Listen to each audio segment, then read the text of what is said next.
Good evening, good morning, good afternoon, whenever you're watching this. It's me, Charles, otherwise known as Sipo. Still alive, hanging in there, trying my best to not die. Thank you to everyone who has checked in on me. Um, don't have all the answers just yet. I actually was just at the doctor on Tuesday. They did a scan. I guess we're trying to figure out just how many gallbladders I still have and how many are, I don't know, spreading. Uh, but the amended bed rest continues. But I guessed it on a stream yesterday, and you know, kind of felt a little tired, and wanted to see if I could get back into the swing of things. So here we go. Me finishing the thing that I started, like, I don't know, back when I was on morphine. So that had to be at least 3 weeks ago. Um, the other half of the 100 2024 films I watched in 2024. Um, I've seen a couple of 2024 releases since in my massive flu riddled bedtimes in front of the TV. What you will not be seeing is Amelia Perez. That is not on this list. And you guys know that I'm pretty fair uh, about when something is a little obnoxious with the messaging. Um, Emilia Perez is a terrible movie. Um, I think I think the fact that it's this year's Oscars social justice march is why it's a little alarming. Um, in no realm do I think Emilia Perez is a film that deserves 13 Oscar nominations. I don't think it deserves 3. Um, but um, it's a bad movie. But this happens like a lot at the Oscars, and I don't know. It seems like people who are bothered by it aren't really film fans so much as they're bothered by the social justice aspect of things. And my simple reply to that would be you have the government, you have all branches of the government. Do you want entertainment or do you want the government? This isn't new. Uh, I keep citing Crash in 2005. Awful, awful heavy handed movie. Not the only time it's happened. It happens not quite as egregiously as Emilia Perez, but when you have like all aspects of the community, whether it be forgetting the political aspect, all sides of the universe are just shitting on Emilia Perez, and yeah, it's bad. It doesn't deserve any of this, but at the same time, um, if you're only interested in the Oscars for your political clickbait shit, you have the government. Sit back and enjoy the show because that's really all this is. This is just posturing. And yeah, I'm going to lose my shit when, well, I guess I'll get to it when I discuss these other movies, but there are some movies that are nominated for Oscars against Emilia Perez where not not not very encouraged. Hello to all of you in the chat. Hello, Big Rod, Ryan, Marcy. Marcy, I see that. Hold on. Let me do this in the meantime. It's gray again. Marcy says, if I don't meet Clancy Brown, Emily Blunt, or Big Daddy Kane during my life's gonna suck. What's the most famous person you've met? Most famous. I've met quite a few famous people. I'm trying to think of the most famous. Mm, most famous. That's hard. Dane Cook.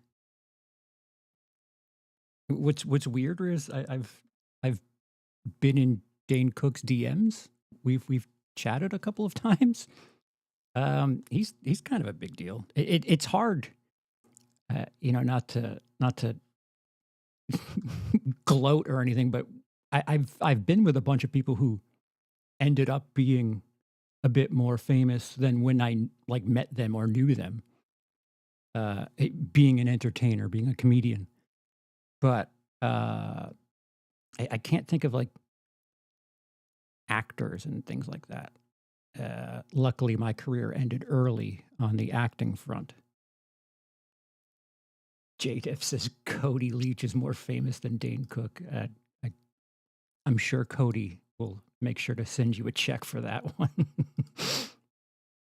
um, Marcy says, with Amelia Perez being nominated for an Oscar, 13 of them.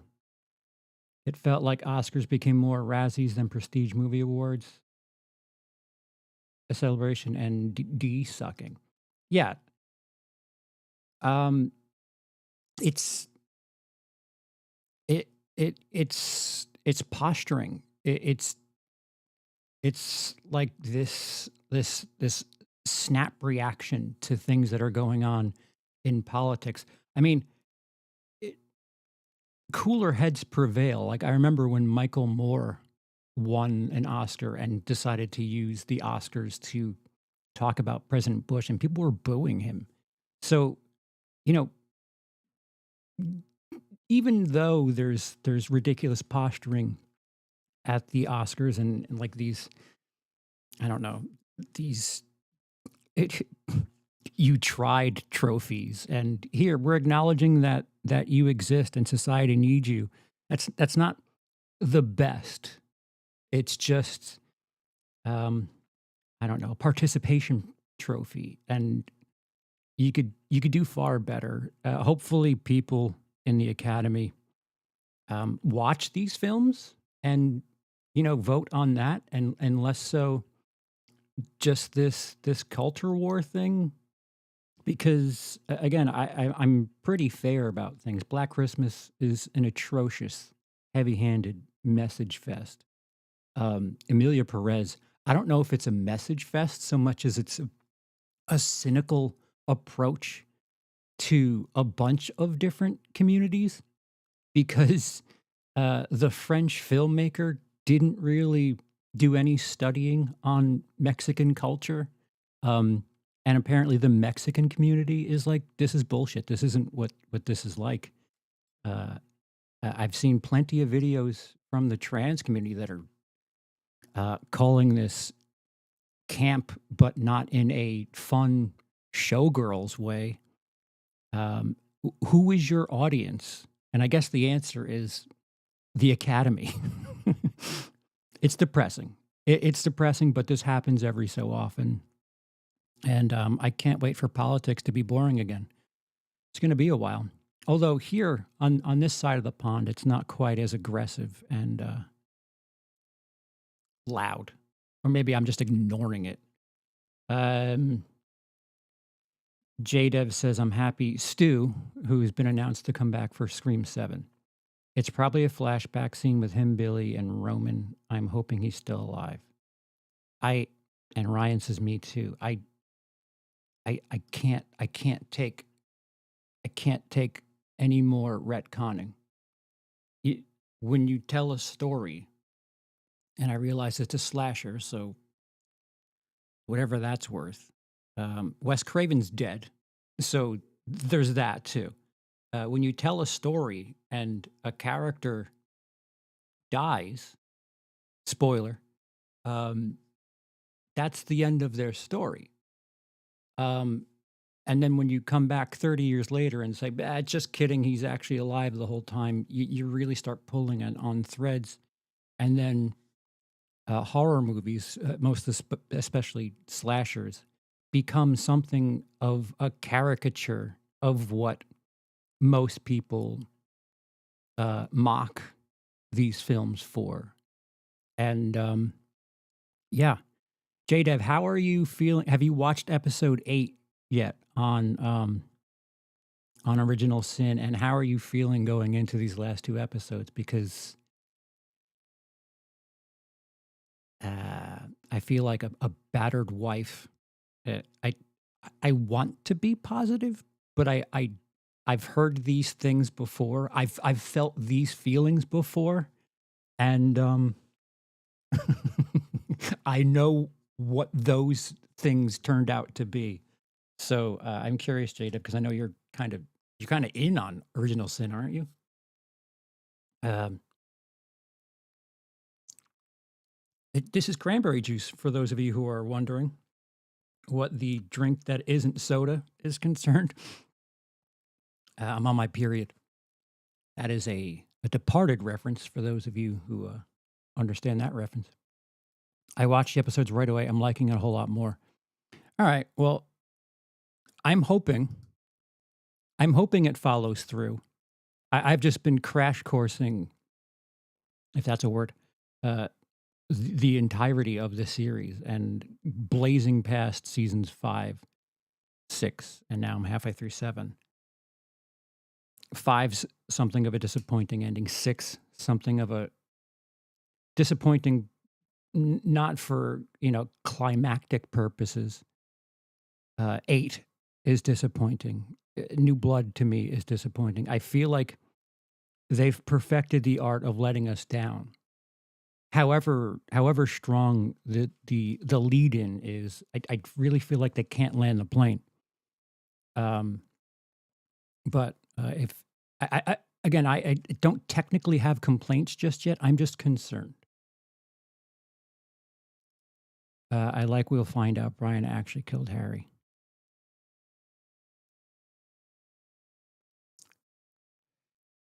I I have concerns about that aspect. Again, going back to what I said about Stu, it degrades season 1. If you can somehow make Brian Moser's character important, yet not take away from the surprise, the reveal in season 1, if you can somehow balance that, uh, I'm all for it. But it when they do things like this, it makes it so that you have to watch this series. If someone's brand new to Dexter, you have to watch Original Sin first and then season 1. And if you do that, the reveal in season 1 of Brian Moser doesn't have that same punch. And as far as dramatically speaking is concerned, it's a bit thinner to me. Yeah, I think you found out. Yeah, I know what you meant. I've been enjoying Original Sin as well enough. Uh, it it is essentially what I thought the show was going to be when it was announced. Yeah, it's a little heavy on the references. Like the needle drops are a bit much for me, but that's a minor nitpick. Uh, you know, as a whole, it's fine. I don't like the shoehorning of things and references like spoiler for episode 8, Prado was mentioned in episode 8, and it's just like, "Oh, do you have to shove everything into this season?" It feels very Star Wars at its worst in the recent 10 years. Like, let's just mention this because remember? All right, yeah. Yeah, I forgot what I was doing here. Um, yeah, so what I'm going to do is go through the top 50 of what I've seen in 2024. Oh, I went on a Amelia Perez slash Dexter rant. Something else that I've seen that you will not be hearing about here is Conclave, which would probably be in my top third if I were to re-rank. Um, and you will not be seeing Nosferatu, as I still have not seen it. I had plans on seeing it, and then my stomach decided um, we have plans on laying down on a couch for days.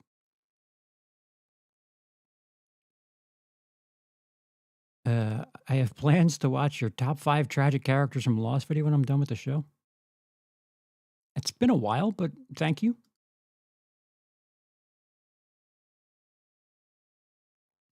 Hi, Charles. Hope you're feeling better. Good to see you. Better at times, but thank you. I appreciate the sentiment. We'll see how I feel in the morning. My problem is every time I think I'm doing better, I'll exert myself and not exert myself, but like I'll try something that I hadn't done in 3 or 4 days. And then 3 hours later, I just feel like I was hit by a train. So no matter how I feel, how I think I feel, I've got to ease into it. I'm just not a healthy person. Like it's time to come to the conclusion that mentally, physically, I'm just not normal. So I've got to remember that despite what I think is happening, I'm not like the rest of you. I'm a weak little boy. I'm not a very good swimmer. JDev, I'm down to talk about Lost and or Dexter. But let me get these movies out of the way because it's officially February where I am. So I'm going to be doing the 50 from 50 to number 1. You can cheat. The list is out there. Wait, let me get a swig of hot cocoa.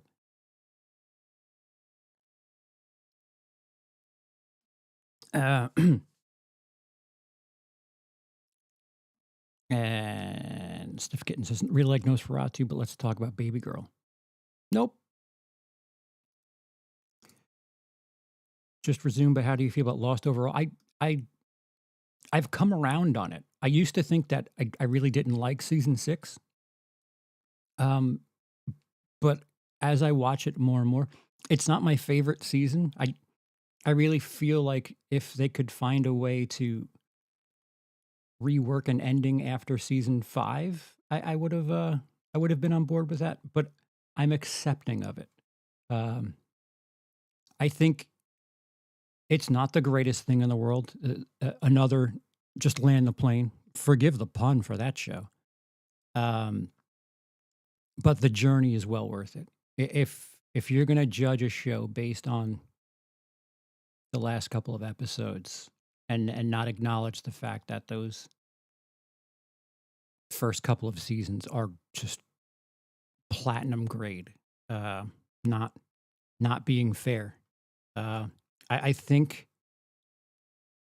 we got used to things like Sopranos, where it's like, oh, this show's brilliant, and then the series ends, and you're like, don't know how I feel about that. And then Breaking Bad just ruined it, where Breaking Bad was like, yeah, no, we can end as strongly as we've been carrying, and it kind of showed everyone that, yeah, a television show can end just as strong as it's performed leading up to it. Dexter. And that's the gold standard. Everything you compare to Breaking Bad, and you're like, oh, it's not even close. And Lost is certainly one of those where great show. I for all its flaws, I enjoy it.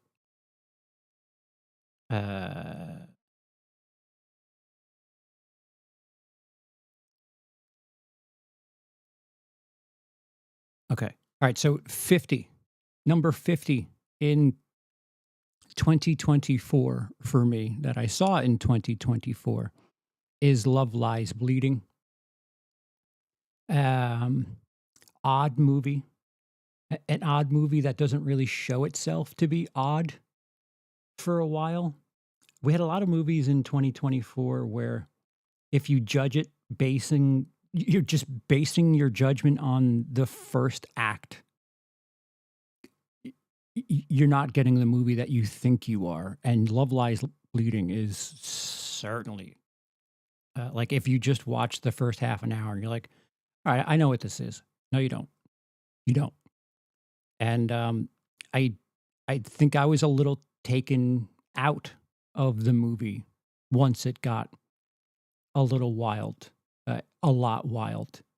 And yeah, so 50 is Love Lies Bleeding. 49, this is gonna be something of a hot take. Challengers. Cruel Intentions, but tennis is what I would describe Challengers as. It's not something that I feel is I mean, the cinematography is really unique and awesome. Another film that's nominated for awards. Um, but as far as the story, as far as the movie itself is concerned, technically speaking, it's quite well made. But I just wasn't really into it. And this is another movie that I watched very late to the party. I mean, it came out last February, didn't it? And watching this in December, I was just like, yeah, it looks good.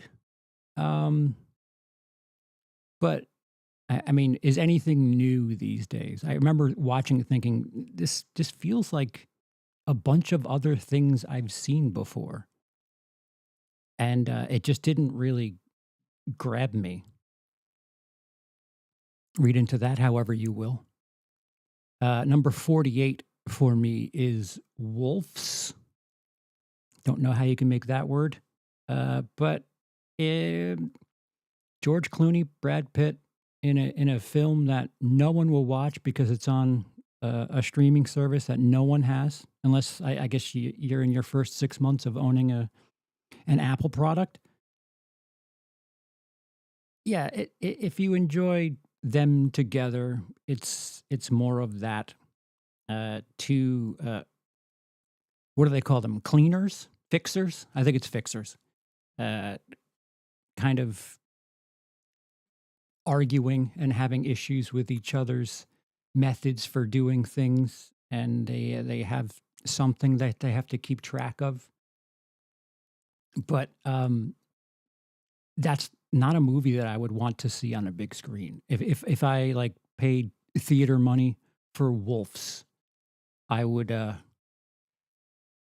I'd be uh I'd be let down. And I enjoy their banter. I really really do. It's just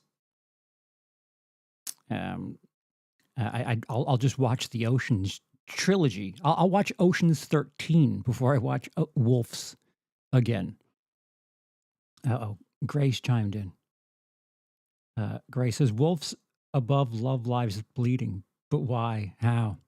Dude, I didn't I don't know if I didn't want or expect, maybe both. But when Love Lies Bleeding takes that turn, I was like, uh, I I am not drunk enough nor high enough for this movie to be going in this direction. Um, yeah. So another clarification. Thank you, producer uh, Gray, reminded me. Last round, I mentioned that what was it? It ends with us was 55. It's not 55. Eyeballing it, something happened that I just left it in a spot that it was for a few months. Eyeballing it, I think it would probably be somewhere in the high 80s, 81, 82, 83, not 55. Um, so special shout out and thank you to Gray for making note of the fact that it ends with us is not 55 for me. Also, not the worst thing in the world, but it just pencil it into the 80s. I guess that would be low 80s if it's 80, 81, 82. All right. Nevertheless, carry on at 47. A little buzzer beater here. Netflix, um, yet another movie that you've seen some variation of it before, and if you haven't, boy, have I got a list of movies to suggest to you because um, Carry On is fun. It I don't know if I like the world that we're in, where these streaming services make like a convincing version of action comedy, whatever, like old school movie rentals, but it just doesn't have that tangible quality to it. I mean, they have the stars, they have budget, but it just there's something. It just feels like, I don't know, if you were in a movie and they were showing you a movie of what they thought would be successful, it would be something like Carry On. It's fine. It's just, you could do far better, and none of it really feels like, the stakes never really feel like what they should, and that's a bit of a letdown. Jason Bateman as a bad guy, I just I just no. No, I cannot process that. Number 46, I might lose some of you here. Bad Boys Ride or Die. They're all blending together at this point for me. I granted there's only what, 5 of them? Uh, okay. Okay. Great. Great. We're trying to catch up with Fast and Furious, and a lot of these franchises are just rushing. It feels like to get more content out there, and like there's some of the similar things that like are trademark that series, but for the most part, these films are just husks, and mm, I'm tired. I'm tired. It's getting late, boss. I could use a 5-year break from Bad Boys, or some sort of mix up, like just change the dynamic in some way. I'm not saying to get rid of any major characters, but it's good to see Will Smith can still perform well at the box office, even though he's on a hiatus from the Oscars. Amelia Perez, 13 nominations. You're not going to see Will Smith this year, though. 45. This is a documentary, a pseudo documentary. I forget which streaming service is it on. It's called War Game, where they get a bunch of ex military people from like the CIA, FBI, so on and so forth, and they do a war game if someone was to overthrow the government. I don't know how that's relevant in modern America, but they decided to do a documentary about that. And it was interesting. It was interesting seeing. I don't know how much of it they were genuinely showing us how things would happen. Uh, it's fascinating. It's not something that you eat popcorn to, but just knowing if it were 3 years after 9/11 and they made a documentary on how to handle terrorism, you'd be interested in it. Again, another streaming service thing where this feels like it'd be a something of a, I don't know, a fun watch if it were on network television, but paying for it, I don't really have complaints, but I don't have much incredible to say about that. Um, Another documentary, and another one I found fascinating because it does the documentary thing that it kind of should, and asks questions and doesn't really present you with an answer, which I think the better documentaries should, have you wondering to yourself, what what what do I think of this? With the information that I was given, how do I feel? And then you go on Google and do your own research, and then you get radicalized. But it's the Antisocial Network, Memes to Mayhem. Fascinating story. Depending on how much of it is completely accurate is uh, to be determined. But with their narrative, it's interesting to see how we went from Pepe the Frog to January 6th. Again, as far as what their narrative is telling us, fascinating, interesting. Um, we're in the 40s. I wouldn't call these movies bad. I wouldn't call them great. They're just I don't know, crackers without any toppings. You know when you finish the cheese and pepperoni and you still just have Ritz crackers? That's kind of what these movies are. There's no more cheese or pepperoni, but you just have the Ritz cracker. That's a terrible, terrible analogy.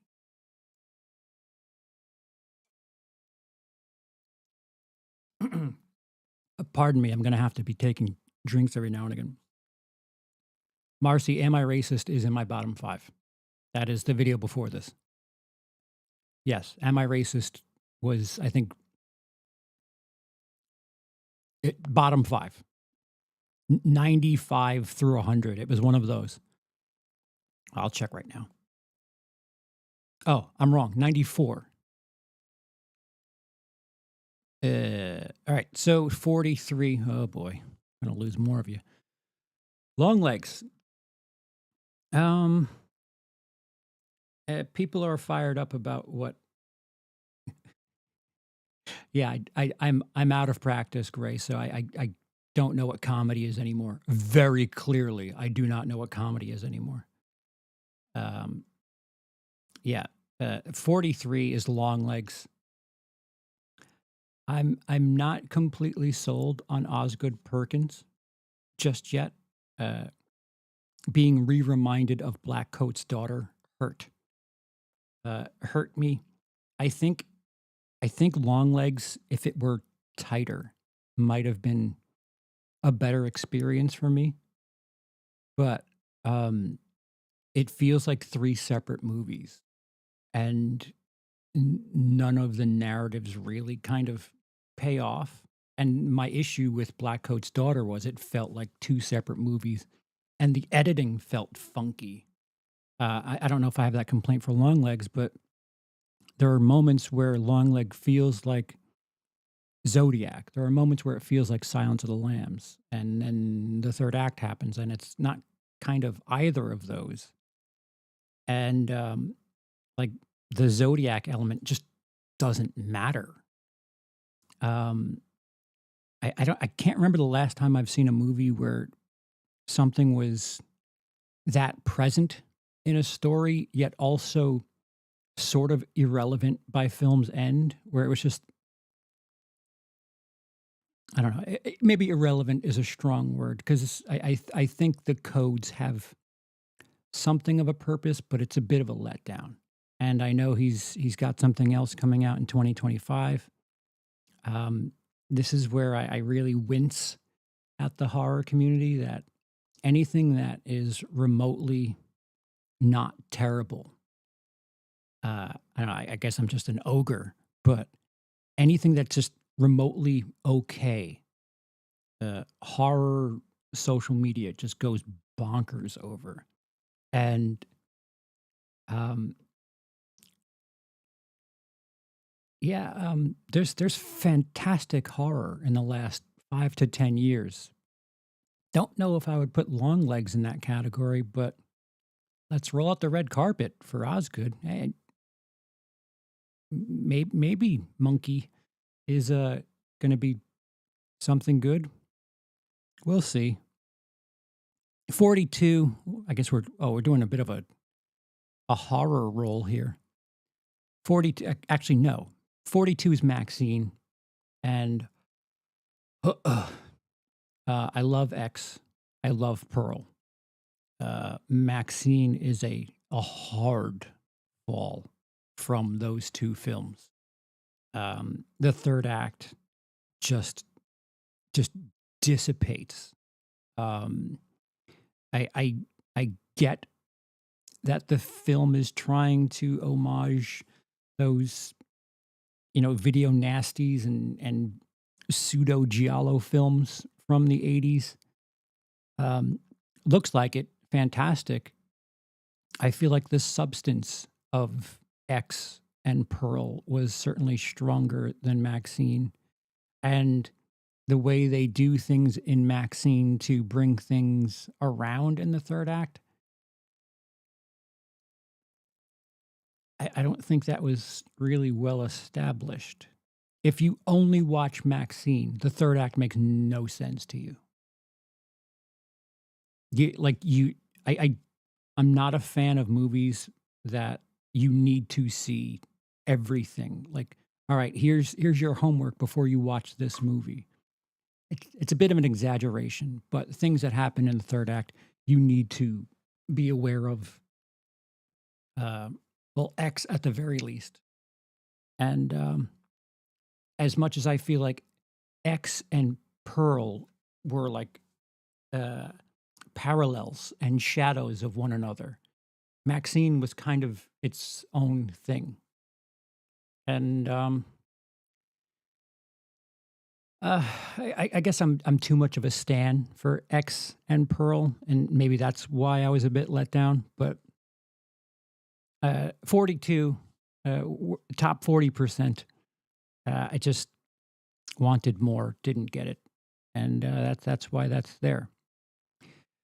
41, Immaculate. This might be another one where I just forgot to move it. I remember enjoying it, thinking it was quite messed up. Man, we have a lot of religious based films that I've seen in the calendar year of 2024. Another movie that could benefit from being shorter. I think Sydney Sweeney does a fantastic job. I applaud any actor slash producer who believes in something enough to just say to hell with it. I'll do it myself. And when you really believe in something, you tend to want it to work more. And we're kind of segueing into less Ritz cracker, more maybe not pepperoni just yet, but Ritz cracker and cheese. And number 40 ends up being Smile 2. I don't know. Maybe I would flip flop those two at the very least.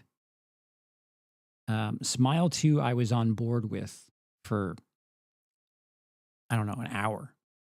Then the third act happens, or then a car ride happens, and things unravel, and they don't literally unravel, but when you start thinking about the events of the movie and how things play out, it's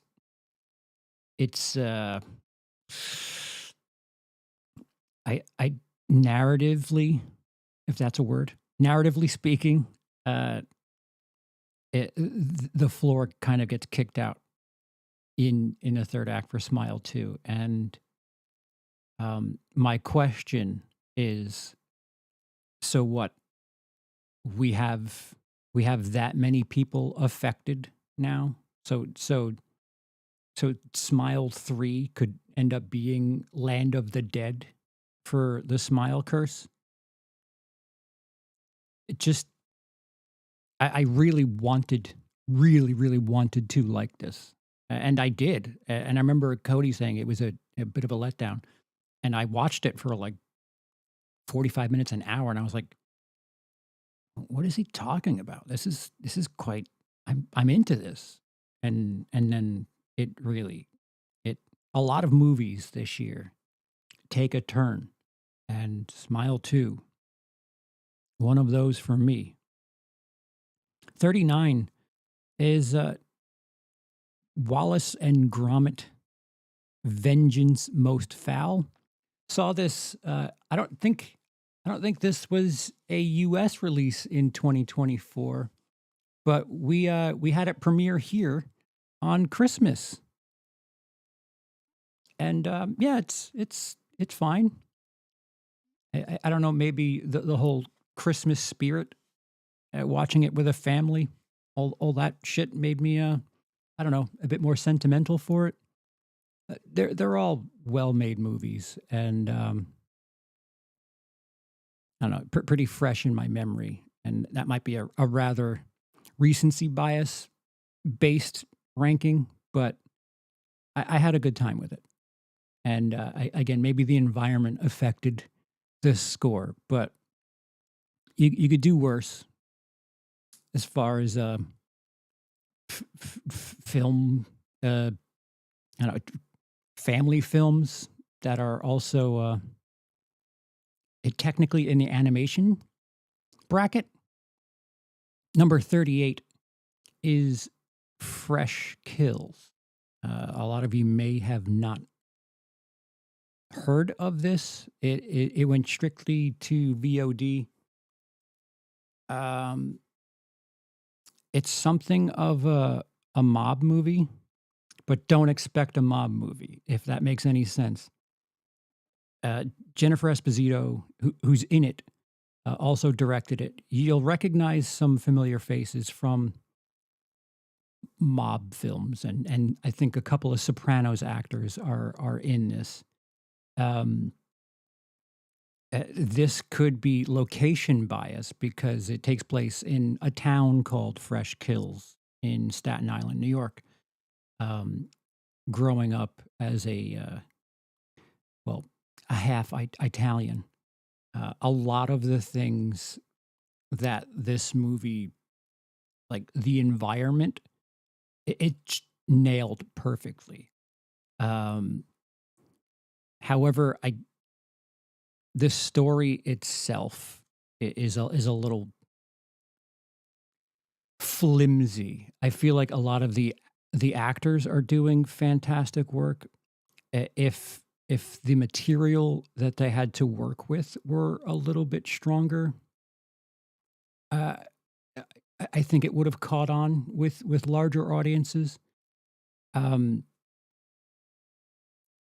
you can do far better as far as like mob related movies. It's interesting to see mob movies from the perspective of the wives and children, and that's really what this movie is. It's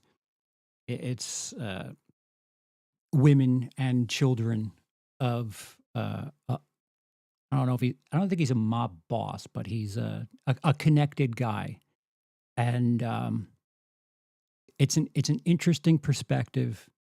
Uh, I would like to see more from this type of perspective. Um, I don't know if there's a bunch that jumps out to me about Esposito's direction, but you can do worse. Again, if you're from New York and you lived in New York in the '90s, and you know of or are Italian, some things are just gonna like electricity through the television at you.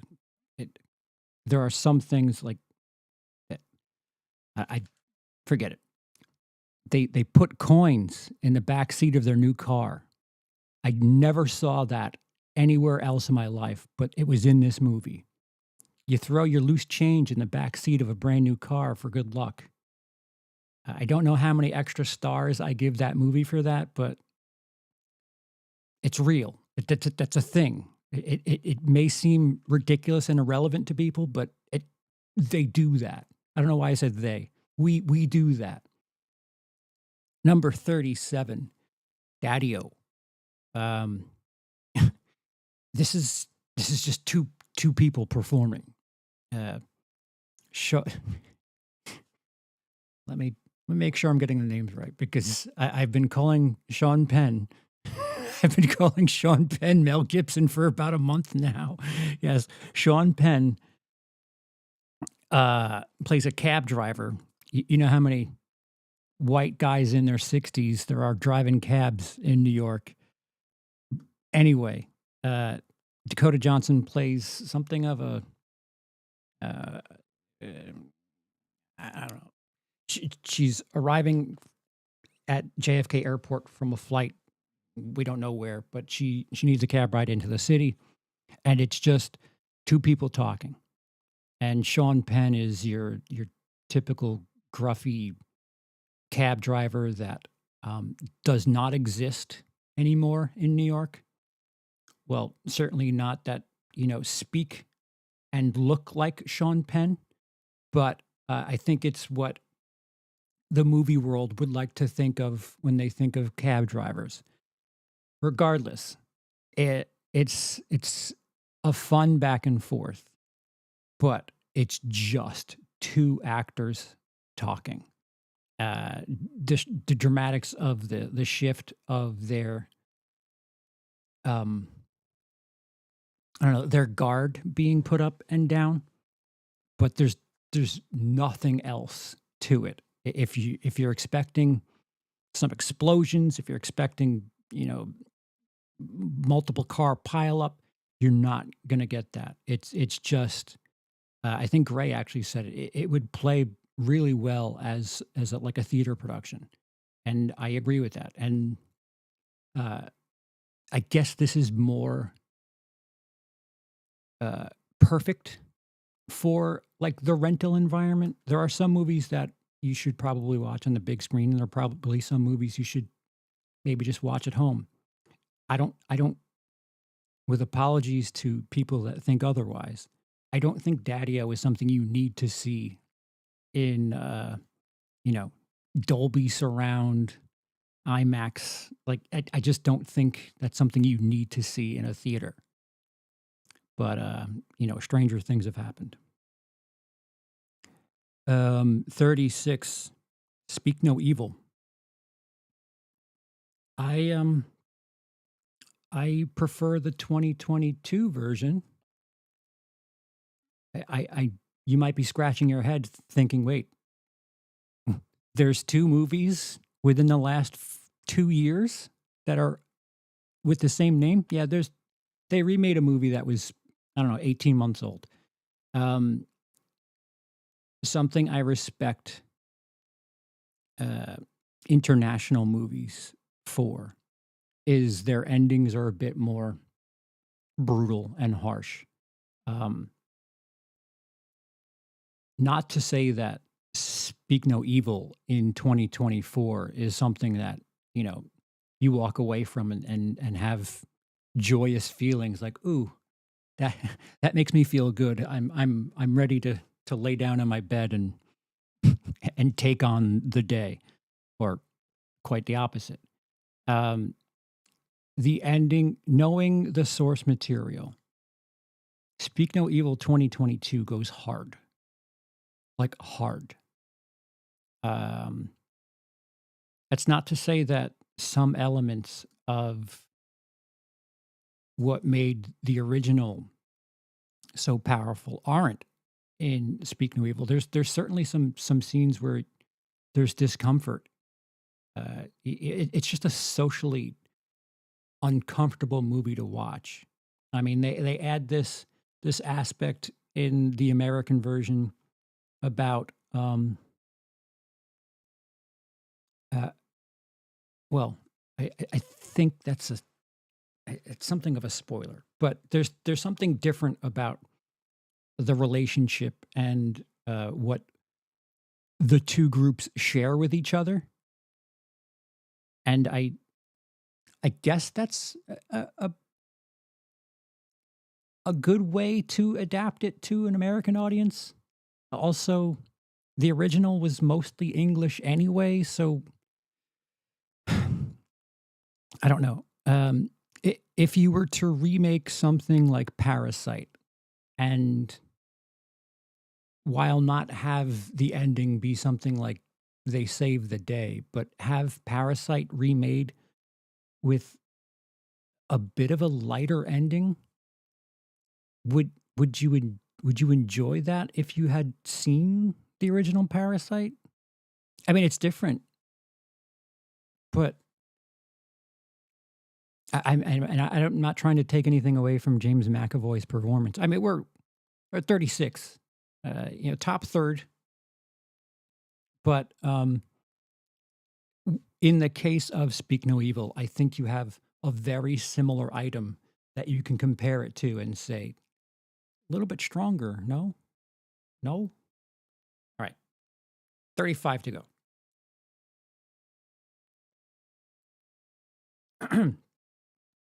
Number 35, The Order, another buzzer beater. I forgot who said this, but somebody compared it to Heat. Just think of Heat, but a little less. I forgot. They mentioned something about the environment or the town. It might have been Cody that said it's like the town, but takes place in the 90s or 80s or whatever. Um, Jude Law. I can't think of a Jude Law film that I or Jude Law performance, should I say, that I just didn't enjoy. I would much rather watch either Heat or The Town over The Order, but it's pretty good time. Yes, that is part of it too. It was based on true events, and that I think is what made me uncomfortable because The Town is fake, or for the most part. It's a good time. Everything from here on, I think I gave either 3.5 or 4 stars. So, you know, these are basically recommends at this point forward. Number 34 is A Quiet Place Day One. When I first saw the trailer for this, I was not impressed and not enthusiastic about it at all. But New York pizza being that far away, um, and considering my stomach may explode any minute now, the last thing I would probably want to get in my gut is some New York pizza, especially now. Um, but yeah, it's it's a fun. It's an energetic prequel, and it does well enough to not really step on the other two films in the Quiet Place universe. Um, I tried to watch Quiet Place, was bored to death. Well, that is you. Number 33 for me. I should put it at 37, although that wouldn't have mattered here. Number 33 for me is Chasing Amy, a documentary that at times I felt was too fluffy. At times I felt was too geared towards the filmmaker. It is something of a personal story. Uh, an LGBTQ director makes a movie about how chasing Amy means quite a bit to them. And Kevin Smith hears about this, and it's sort of an interview movie, and I think it's fascinating to see. I guess it's pretty late in the movie.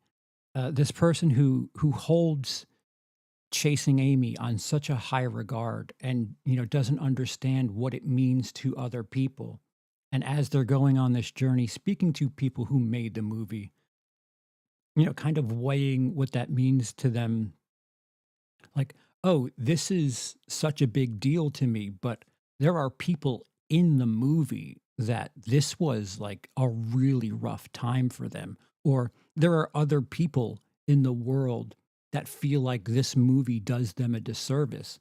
And there's a back and forth with Joey Lauren Adams that is just a gut punch. Um, I'd feel like in others' hands, the the tension, the drama of moments like that could have really been executed well. But it's still, I mean, if you have emotions, this movie will hit you somewhere. And again, if you go in there, just replace chasing Amy with something that you think, if you feel incredibly fondly about a film that maybe not everyone loves, and just think about, oh wow, this thing that I think is the great, like, I don't know, one of the Poltergeist movies. You think about just how much havoc that that process of making that movie wreaked upon some of those people in that movie. And you step back and you're like, oh, this is just entertainment for me. For these people, this is one of their worst memories ever.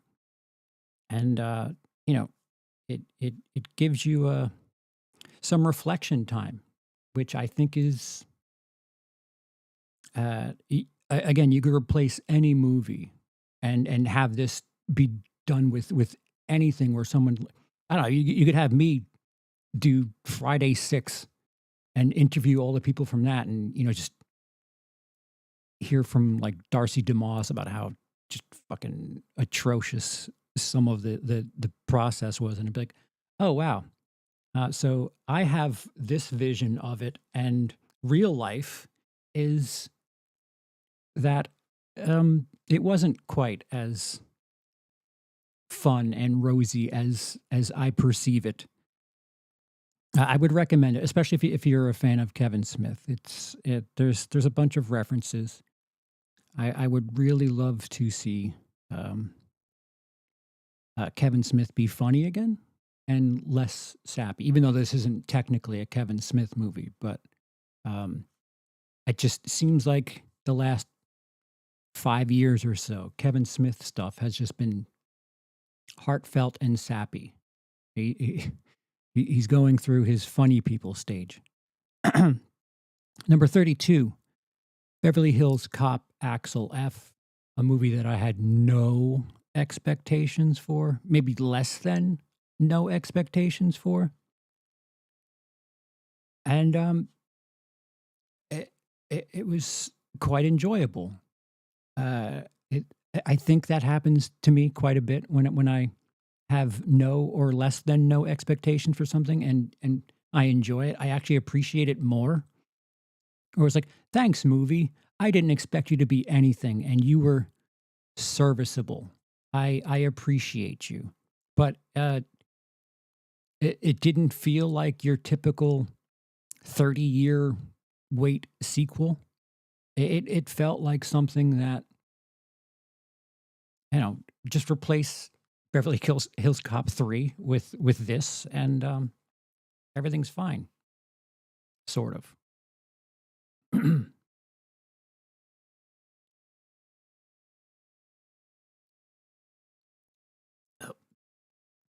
Cranberry juice isn't the best.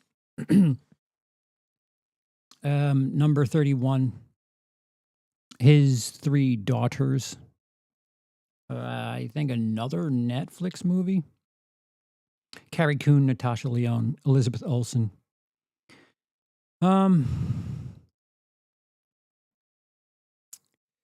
There's some ups and downs with this movie.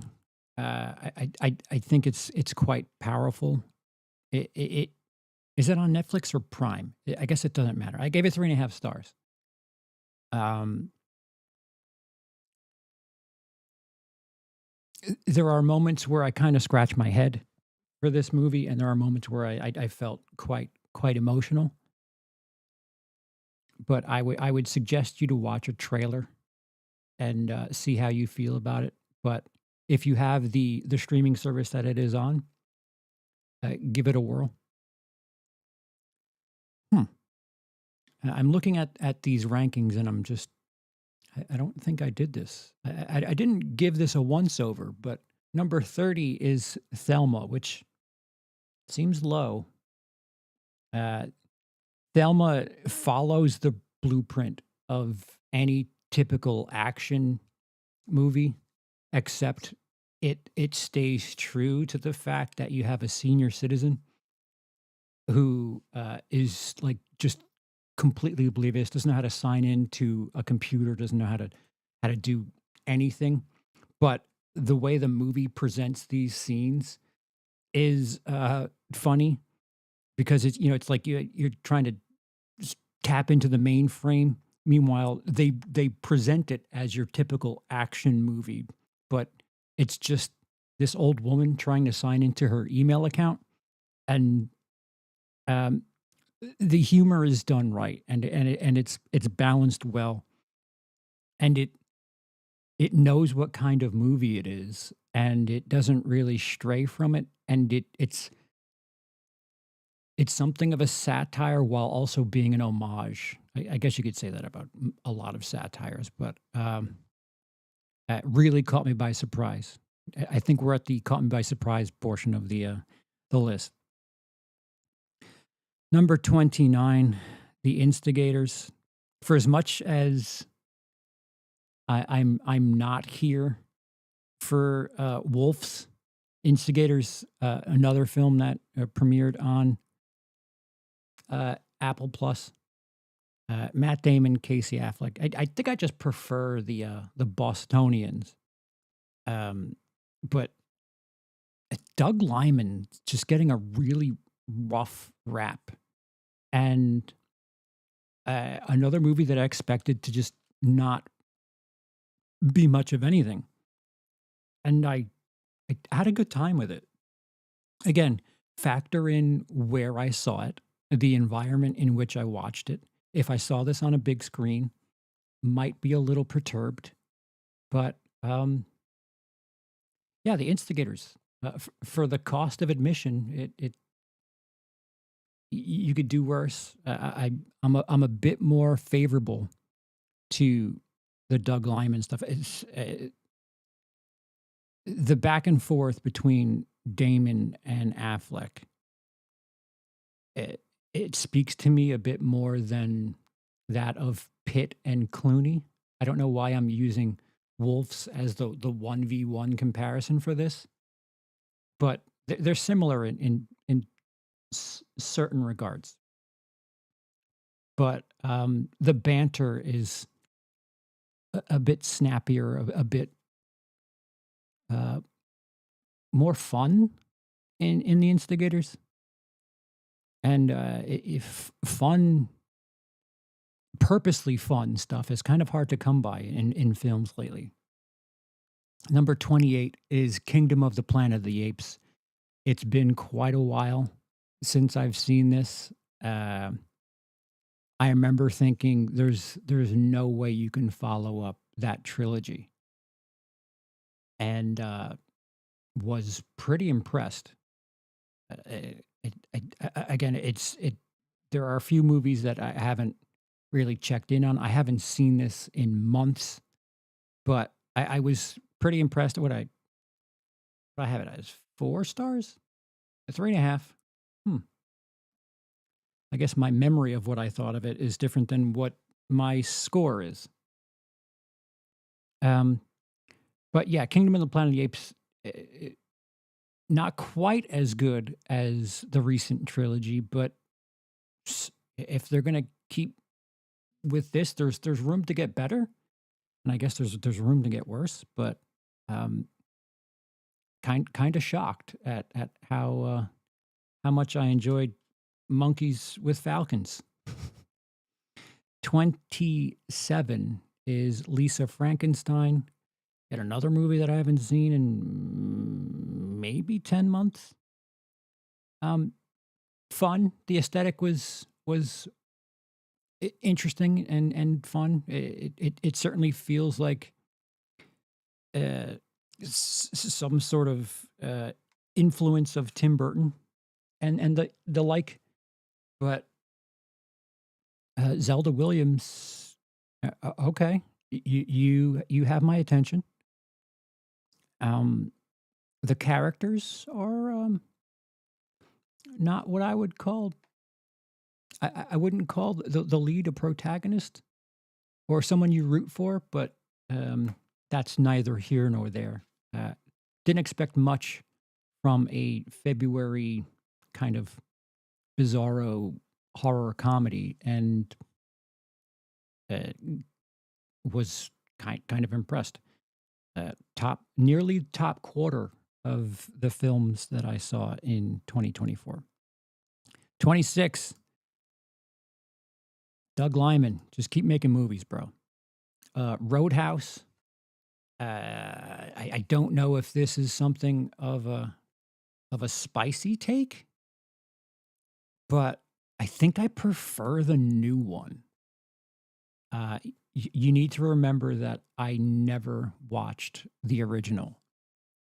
So I watched the original before seeing the 2024 version, and watching like 80s, 90s, deep fried junk today without really being in that moment doesn't hit the same way. And considering how Roadhouse 2024 doesn't really try to be too kitschy. Um, not saying that the original Roadhouse was trying to be kitschy, but it feels like a movie that you can only make in the late 80s, early 90s. Where this one, I'll disagree with Doug Lyman. I don't know if you could put 2024 Roadhouse in a theater, but quite pleased that this is something that was on Prime. And, you know, for as much as I shit on the streaming services and how like watered down their experiences are, they do nail it every now and again. Maybe not nail it, but um, I digest. Here we go. The top 25, the top quarter of my experience in 2020. Wow. I didn't peruse this list. There's one movie that's just staring at me that all right, we're just gonna read these numbers. Number 25, A Different Man. Um Art is supposed to challenge you, and ho ho A Different Man certainly does challenge you. Um, there are fun movies. There are not fun movies. There are movies that like you don't want to see but need to see.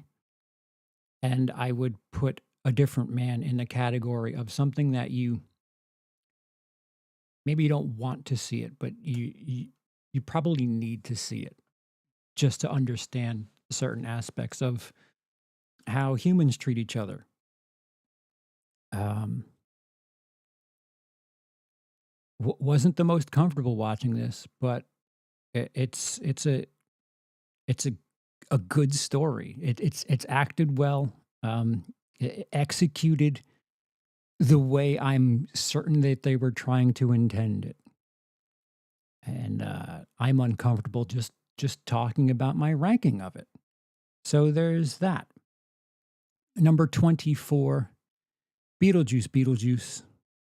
Again, when a movie is something that I expect to be trash or just irrelevant, and it's just all right. I think I overcompensate in the other direction. Gonna have a couple of those coming up. Uh, there are certainly flaws in it. Monica Bellucci's character, I you could probably do away with her character and tighten things up. Uh, I don't know if I could make a Beetlejuice sequel in 2024 and give you a better reason for it to exist and pull off anything better than they do here. Uh, there are moments that aren't great for me, but there are moments that are great for me, and it was just kind of fun to see Michael Keaton back as Beetlejuice. The way they work certain characters out is, I'll just say justified, interestingly justified. Number 23, Ghostbusters: Frozen Empire. Yes, it's that high. Um, Another movie I expected to be a just dumpster fire uh, on wheels that were tire fires, but I it's stuffed. It's a bit overstuffed. Yes. Um, But I feel like if this were a transition movie to, you know, pick pick 4 characters, maybe 6 if you have to, and move forward with those. If this is a movie that is something of a transition to a more tight, concise crew, uh, I'm encouraged.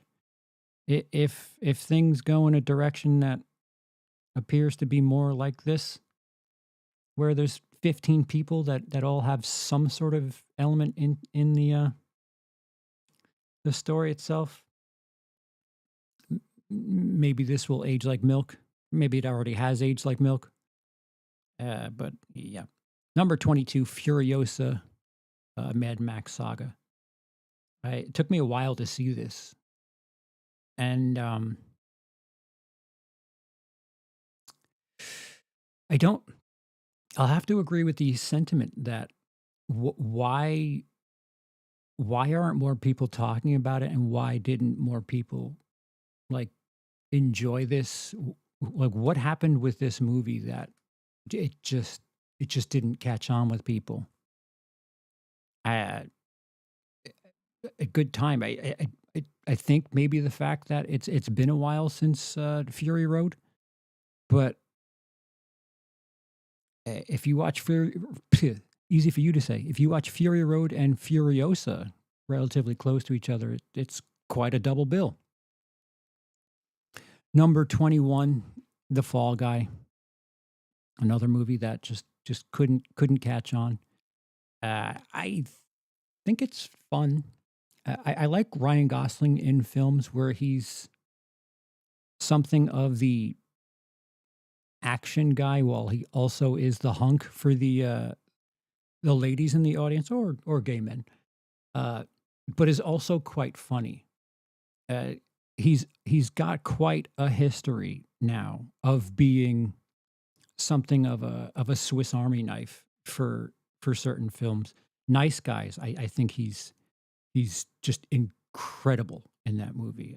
Barbie, don't know if he's so much an action guy in Barbie, but it, he he he's just he's a star. What the hell happened to this movie is my question. Number 20, My Old Ass. I think this was another streaming one. Was it Prime? Um,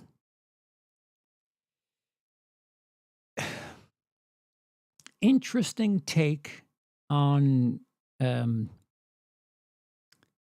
I guess, would I say the butterfly effect, or it's something of a time travel movie, sort of. Um, uh, I I can't see Aubrey Plaza doing any wrong, and I certainly don't see that here.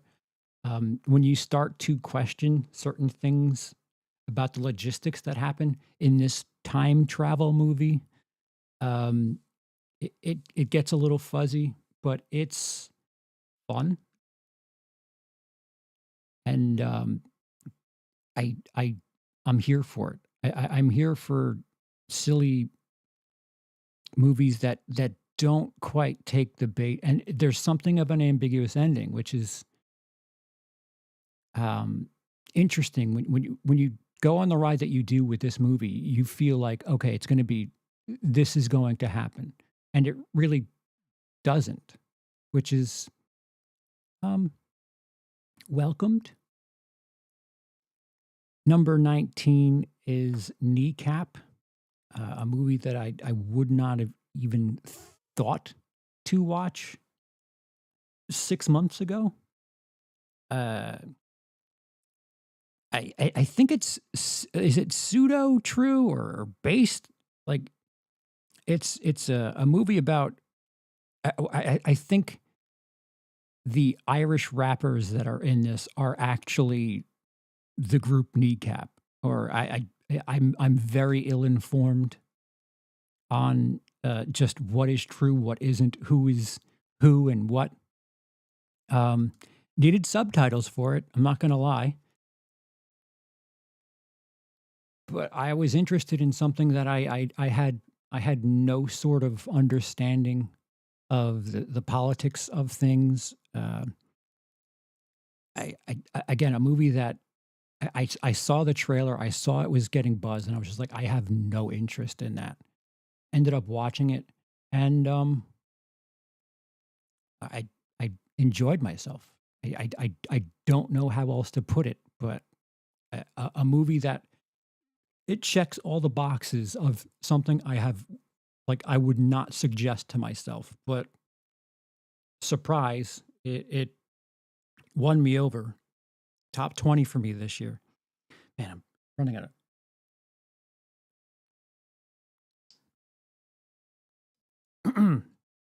I miss soda. Okay, number 18 is What You Wish For. Something of a dark horse. That might be my last. Yeah, that is the last of the well, never mind. One of the last low budge straight to VOD movies. Nicholas Stahl in a movie where he's a chef going to a rich couple's home, and it really doesn't feel that exciting or that engaging for the first half an hour or so. But once the inciting incident happens, there's just something where you're like, I think, th- I think I know where this is going, or at least I was like that, and then it just kept doing different things, and another movie that it's not a super high budget, it's not super glossy, but the story was captivating enough that I was just floored, and has some horror adjacent elements to it that were interesting. But I would certainly suggest it, especially if it's like on some service that you can just watch for free. What You Wish For is my dark horse for 2024. Number 17, I think I'm a little too close to this situation, but Movie Pass, Movie Crash documentary about just what the hell happened with the Movie Pass, the credit card thing that basically is what it was, the precursor to what AMC A List is now. Um, Man, the questions that we had in the mid 2010s, I guess everyone had them, including people that were making the decisions. It's fascinating because they kind of peel the curtain back. You kind of have to be a movie kid to be interested in this, although it's on Netflix. It's a movie. If you're not, never mind. I'm going to think myself into a circle here. It just it the nerdy aspect of how do you pay for a movie ticket when you're charging people $10 a month when a movie ticket in New York alone costs $15. How do you make money? Um, that question is asked and answered in this movie, and it's quite fascinating to see just how loose they were with things. Number 16 is Abigail. Um, Fun comedy, horror. Yeah, there's horror elements. There's vampire action, comedy, horror, action, and we've talked about this quite a few times, I think. But Radio Silence is. I'd like to see more from them. As much as I'm unsure of Osgood Perkins, I would like to see 3 times as much Abigail. Well, Abigail, sure. I would like to see 3 times as much Radio Silence stuff because there's just something that feels a bit more snappy, and I don't know. It doesn't take itself too seriously, which is appreciated. Number 15, Inside Out 2. Turns out Pixar can still make movies and, maintain a pretty engaging story, and it's wild that kids who were, you know, kindergarten age when Inside Out came out are like, in college now.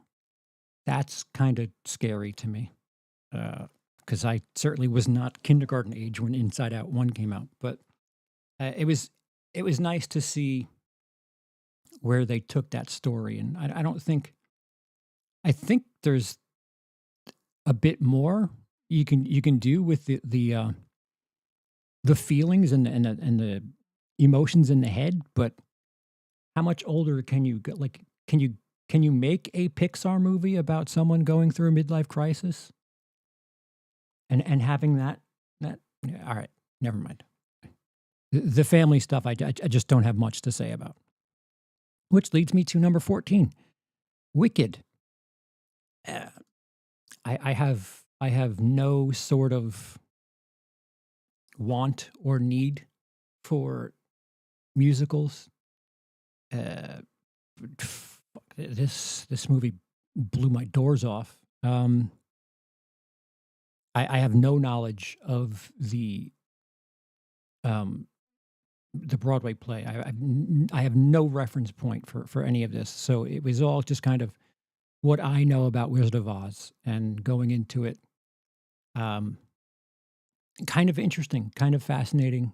I kind of zone out a bit when people are singing, which is just kind of what I do for musicals. But um, the one thing that, if a musical's done well, Amelia Perez, the sets and the costumes and everything that you're looking at is just so vibrant and pops and is just so engaging, and it is. Uh, but there's certainly a story there, and I don't know. I didn't know a movie could get me fired up about a sequel to a prequel to Wizard of Oz, while also getting me fired up to maybe firing up Wizard of Oz again. Coming up on a century. Number 13, Deadpool and Wolverine.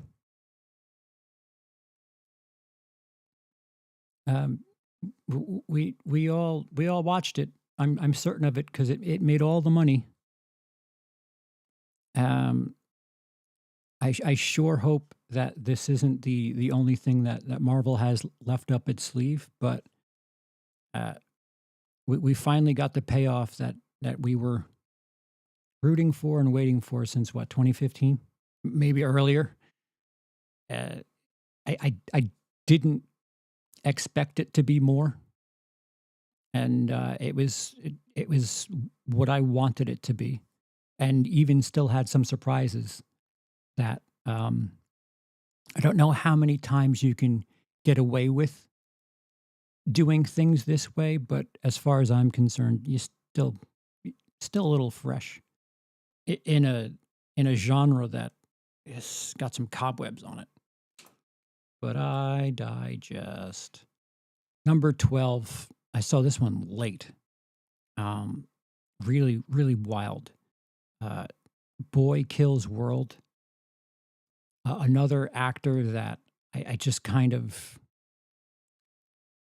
I don't know. I'm forgiving of, even if they're in stuff that isn't that great. But I'm not saying that this is not good. But Charlton Copley is someone that, like, whenever I watch a movie, I seem like I'm drawn to him and his character, and his character certainly has vibrance here. Um, Interesting. It's hard to make movies. Period. That's all I have to say. It's hard to make movies, but it's hard to make movies lately that have some sort of fresh tinge to them. And Boy Kills World does that with the video game uh, voiceover thing. A very bright, vibrant action movie that pops and has something of a gimmick. that um, at moments it felt like it was a bit much, but on the whole, I felt like this movie um, caught me by surprise. And yet again, I feel like when movies, I don't expect anything from a movie, and it pleases me. I'm just, oh, okay, you're going up on the list. Number 11. Oh, let me take a drink first.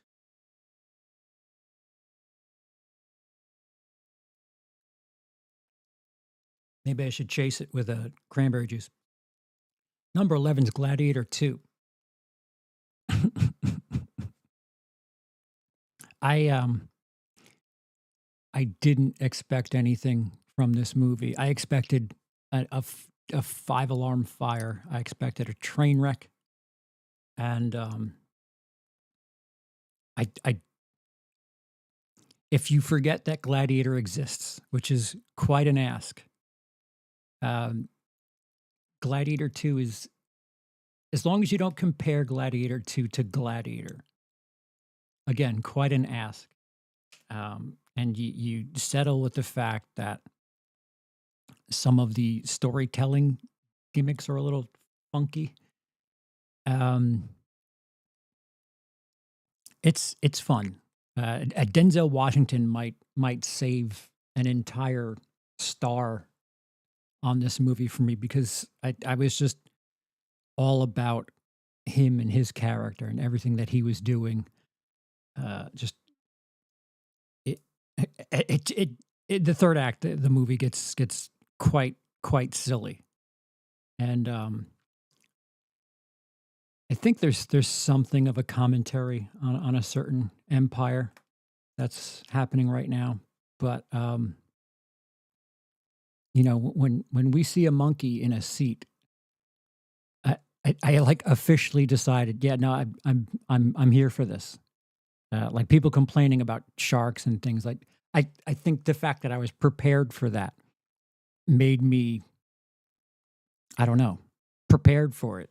I I I, I went into it knowing I was going to see it one way or another, and I expected just absolute dreck. And you consider Napoleon from last year. I really do think Ridley Scott needs to take it easy with the films. Um, but if he could go out with Gladiator 2, Grace says sharks are not the issue. I'm just saying, the garbage pile of issues that people had, I was kind of hearing it and preparing for it. Um, as a you know, turn your mind off gladiator movie. Uh, I'm all right with it. It's still, Ridley Scott hires some incredible cinematographers. Looks great. Um, a lot of these will age like already past their date milk. Number 10, if um this movie just like a dagger, uh, really spoke to me as an only child who had a bunch of similar moments in my childhood, and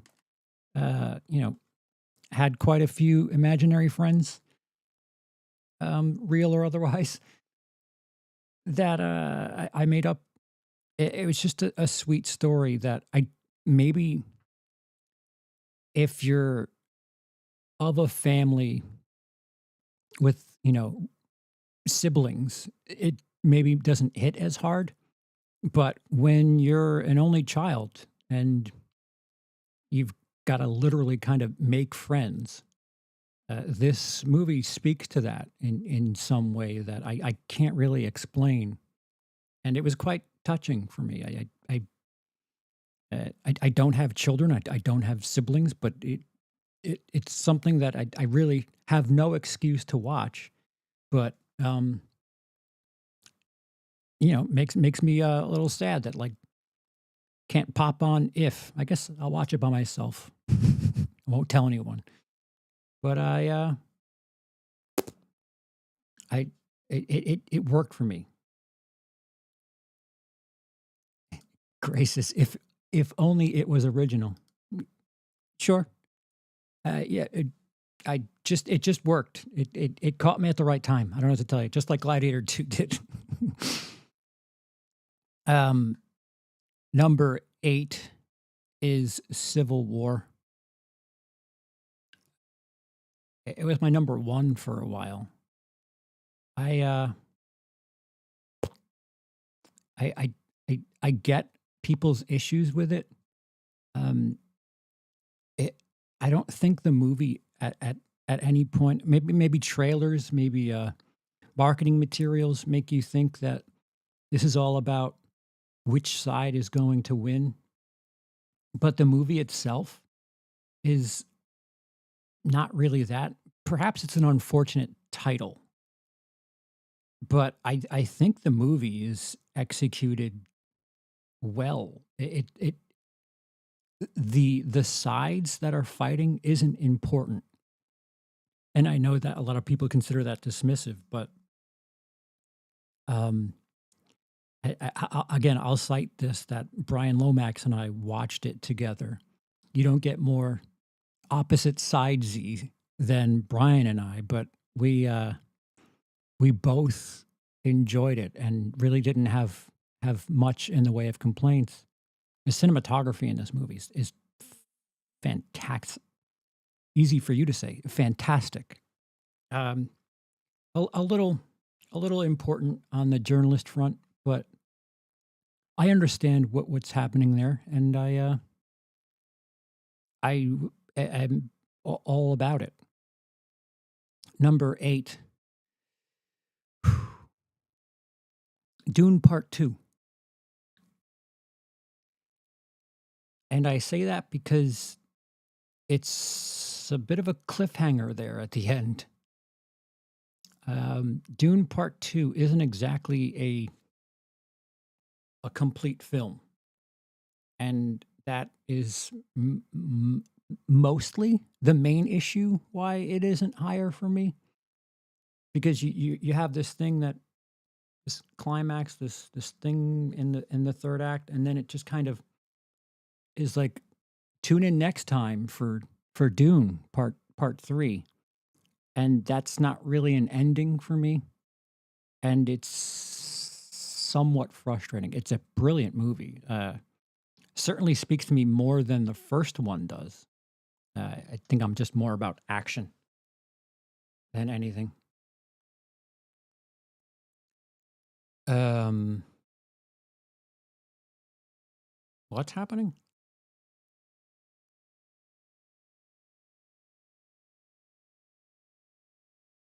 Okay, I don't know what's happening in the chat.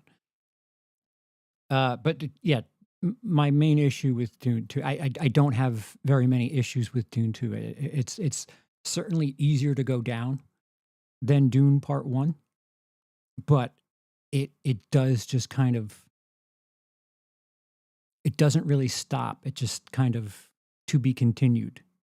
Not that it literally does that, but you know, you just know at the end of this movie that it's not finished. And I'd like movies to be finished.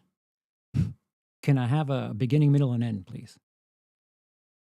Number 7, Rebel Ridge.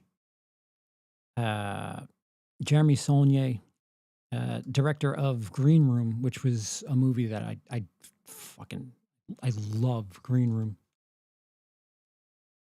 And I forgot who it was that was supposed to be in this movie that ended up not being in it, but I don't think I want to know what that experience would have been like, because you know, this little Marine in small town USA that is corrupt. Um, it's tense. You know, things are going to pop off, and someone's going to pay the price, and things are going to go rotten for certain people, and you just don't know which side. Um, and there's a lot of give and take, and it's was it literally Mel Gibson? Because I can't even, I don't know if that's serious or not. Maybe that's why I thought it was Mel Gibson. Because if it literally is Mel Gibson, maybe that's why I've been thinking Mel Gibson all this time. Yeah, no, Sean Penn. Um, but yeah, Rebel Ridge, another streaming movie. Jeremy Saulnier, somebody throw a decent budget at him because fucking guy nailed it. I still have yet to see Blue Ruin, actually. As much as I've been catching up on Sean Baker's films, I have not been catching up on Mr. Saulnier's pictures. Number 6, which I guess there'll be a little bit of a, I don't know, uproar about. Technically, maybe not a 2024 release. The Coffee Table. Another movie that was my number 1 for a little bit. I like me some dark humor, and this is as much as it's a thriller and a horror. It's black comedy. It, I I I I wonder if you want to remake a movie, Blumhouse, redo Coffee Table. Don't touch the ending. Just change it to English. Just try to cover this as beat by beat as possible. I'm curious to see what an English speaking audience would think of this movie if it were perfectly adapted uh, just in English language, because I'm sure there'd be a lot of people that would have issue with it. I mean, there's a thing that happens in this movie that is just, the point of no return for some people. Yeah, I'm not watching this movie because this thing happens, but the tension and the buildup, and like there are moments during this movie where you're like, I don't know what I'm rooting for, but I really kind of feel sick to my stomach that it's not quite clear what I want to happen or expect to happen. And it takes quite a journey. Gray says it can't be done. They'll do the Vanishing and Speak No Evil Hollywood ending. Oh, they have to. But I don't know how do you. I mean, I guess you can find a way to Hollywood ending that movie, but I I, I don't want to know.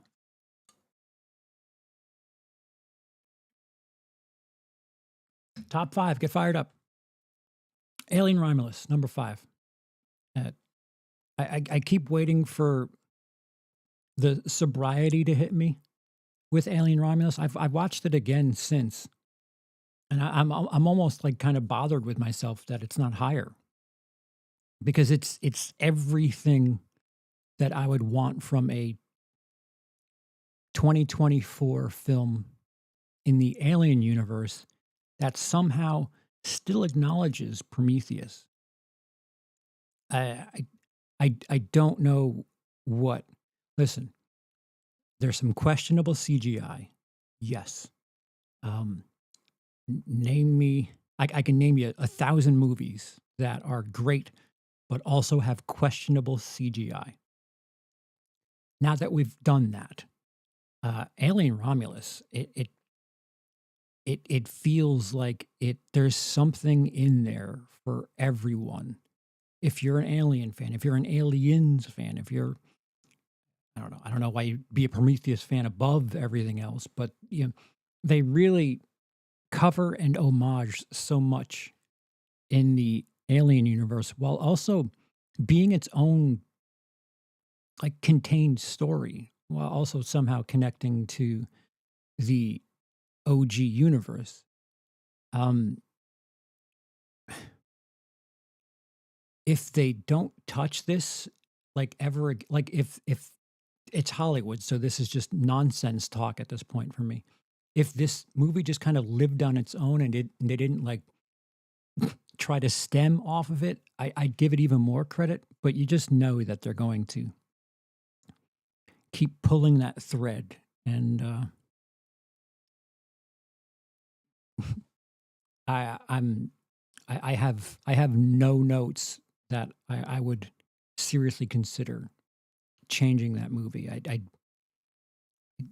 did not expect to be that impressed with an alien film in 2024. And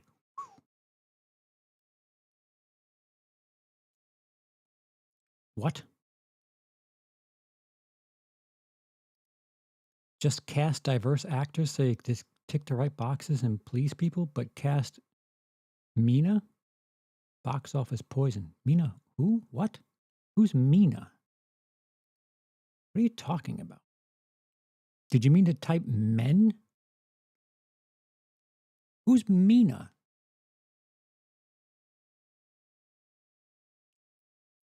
Are you people just yammering on in the chat? I looked at the wrong time. Number 4, Heretic. Another film in 2024 that somehow touched on religion. But wow, this is quite an experience. I didn't expect to be so rah-rah about this movie because the principle of it seemed kind of lame to me when I heard it, when I heard the premise. But the back and forth uh, between the three characters, it gets really hearty in the second act. And for as much as I think some of the elements of the third act are a little, I don't know, Hollywood, um, it's pretty ambiguous and kind of is encouraging in a movie like this, where they have some pretty serious subject matter, to like leave it open ended, like who's right. The movie doesn't declare one thing or another. It just kind of leaves you in a place where you're, you know, what do you think? What did you see? Really powerful movie, and I think it's still kind of fresh, so I might have spoiled it for someone. Gray says, I'll never look at blueberry pie the same way again. I'll never look at candles the same way again. Number 3, The Substance. So, I went from hoping that The Substance gets nominated for Golden Globes to hoping The Substance gets nominated for Oscars to expecting that The Substance will win Oscars. And that, not that this needs to be discussed at this moment, but considering the Amelia Perez stuff,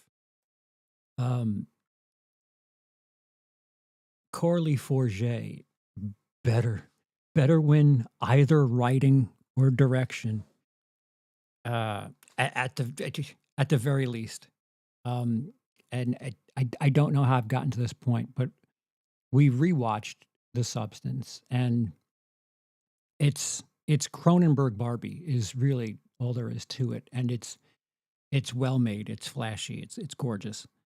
Um, it's tight. It doesn't it doesn't waste its time, and for as much as I was talking earlier about how people are just so excited that horror, more horror. Um, yeah, but how about things that are horror or horror adjacent that are like really good, if not great? And The Substance is that, and it's going to cross over to the mainstream audience. And when things like that happen, listen, there's no hope for comedy right now, so you might as well put all your eggs in, getting more mainstream friendly or provocative horror. And I think The Substance is the bridge to that. And I certainly am rooting and expecting The Substance to shock some people at the Oscars, because penis to vagina. Ugh. Number 2, another movie that was number 1 for me for quite a while. Strange Darling. Um, I, what else is left to say about this movie on this channel? Um, if you would like to hear me talk about Strange Darling for 2, 4, 8 hours, it's in the backlog.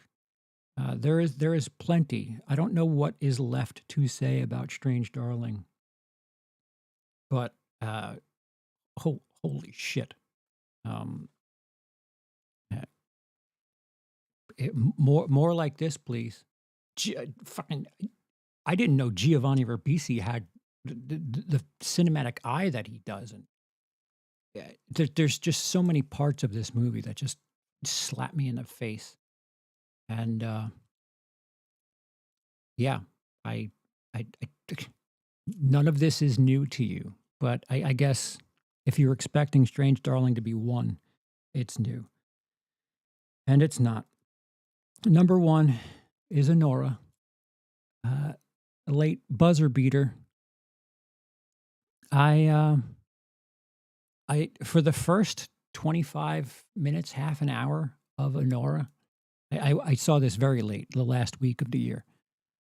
Um, I'm watching this movie where it's just a stripper having sexual relations and doing drugs and doing more stripper things and doing more sexual activity.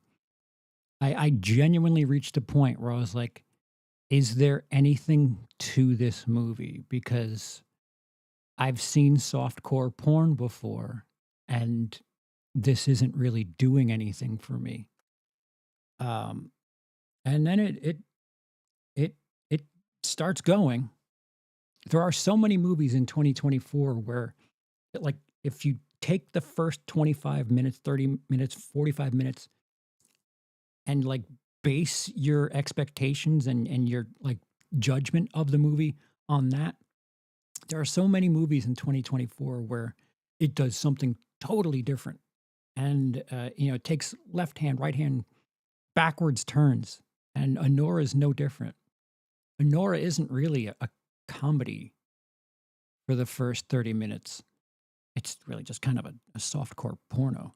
Um, but then, something happens. They go to Las Vegas, and I my comparisons for this are Married to the Mob.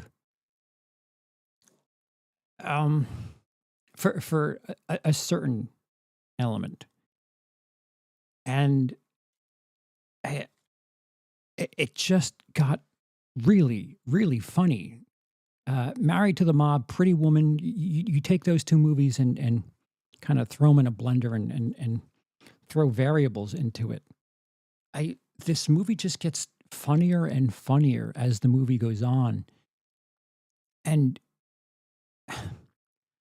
it's strange for me to say this, but I never really expected the comedic elements to happen the way they did, and they really kind of hit hard and somehow caught me by surprise because it just builds and builds and builds and builds and builds, and eventually, to close the movie out, there's something of another shift, a tonal shift, and something of a slap in the face where it's like, whoa, okay. Um, I don't know if this is my favorite Sean Baker film, but I I just saw that it was announced to have a 4K Criterion coming out. I need that to be on my shelf. Um, and obviously to only watch the first 25 minutes in glorious 4K. um, but yeah, that's my 2024. Even though we're officially, at least in the UK, we're officially 1 month into 2025.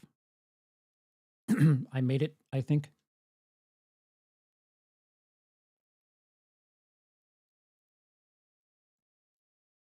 If you have differing opinions, by all means, comment down below. there is a significant chance that I make this members only and then take the two and squish them together and then re-release it a little bit tighter.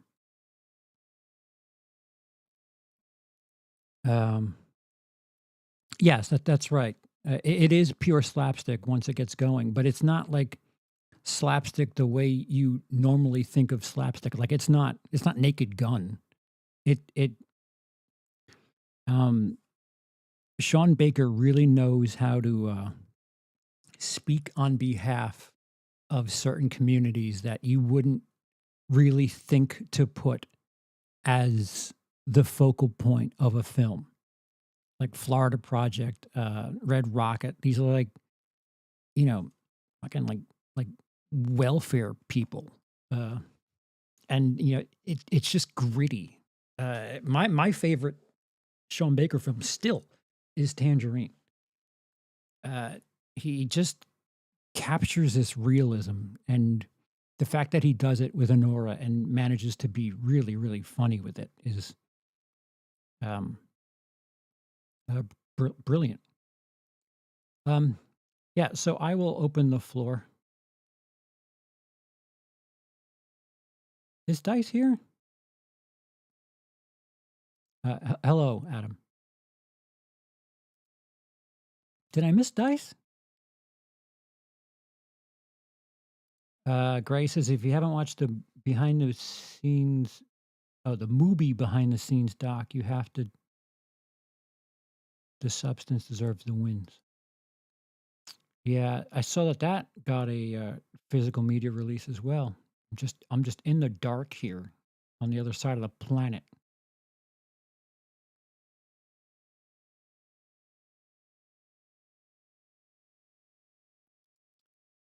Very, very good point. Stiff Kittens, Tangerine, How to Do a Trans Film, cough cough, Amelia Perez. Yeah, I'm wondering if you release Honora in what 2016, 2017, whenever Tangerine came out, release Tangerine in 2024, and does that get nominated for 13 awards? Listen, the Oscars is bullshit. It like I said this earlier. Every year, every other year, every couple years, it it becomes more about look at how great we are as as Hollywood people. We're doing the right thing. We're dictating the moral standard, and this year is a very aggressive, very obnoxious version of that. And I think the internet is kind of clapping back at that. And, hopefully, hopefully the Academy sees that, or at least just watches the film Penis to Vagina. I'm gonna bang that track every day.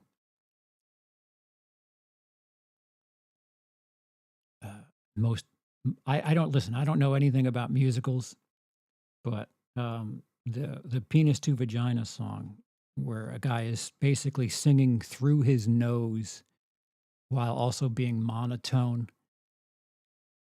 Um, it's cinema, just cinema. Gray, you nailed it. It's catchy. It's catchy. I don't know if it's it's not catchy like Britney Spears' "Toxic." It's catchy like 1877 Cars for Kids, and I don't think that's a good thing.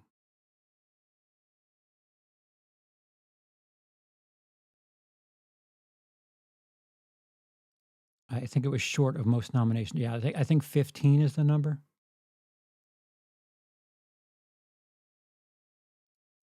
It is catchy though. I sing it with my 3-year-old cousin. And Stiff Kittens wants to hear Gray's cover of it. Well, Gray's voice is way too silky smooth. Like it wouldn't work.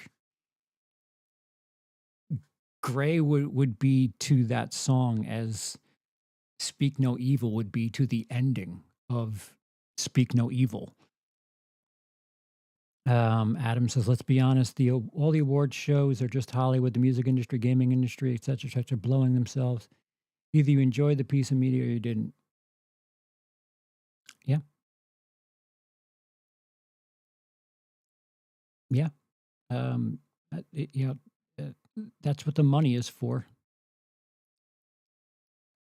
Yeah. Who needs awards for art because it's art, subjective. But yeah, this year feels rough, and hey, I'm not one for defending the anti woke crowd, but Hollywood, bad look, bad look. Try again. Yes, it's subjective. It is. Of course, the usual awards are self indulgent. Uh, but seriously, Amelia Perez was a nail in the coffin. Now I truly know that getting an Oscar doesn't mean shit. It really hasn't. Saw a complete unknown, and Chalamet gave a great performance. But yet again, it was very safe biopic.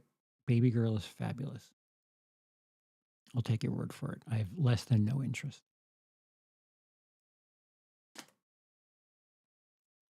I might watch my first 2025 film soon. And I think it's going to be Den of Thieves 2. What a spectacular 2025 we've had so far. Or maybe I'll watch the Mark Wahlberg Flight Risk. Ugh. Or maybe eventually I'll see Nosferatu. That technically counts as a 2025 film in the UK because it came out on New Year's.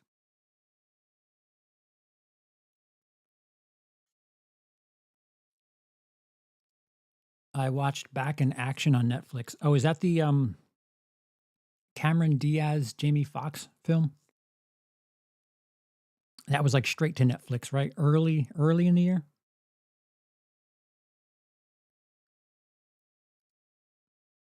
Better Man is better than it deserves to be. I keep hearing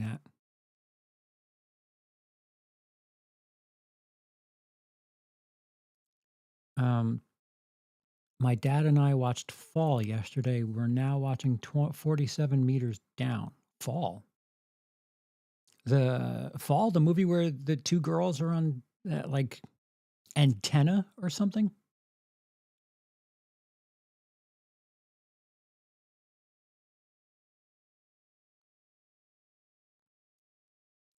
I said this earlier, but Zoe Saldana has made more remarkable work than Amelia Perez, yet she wins for that movie.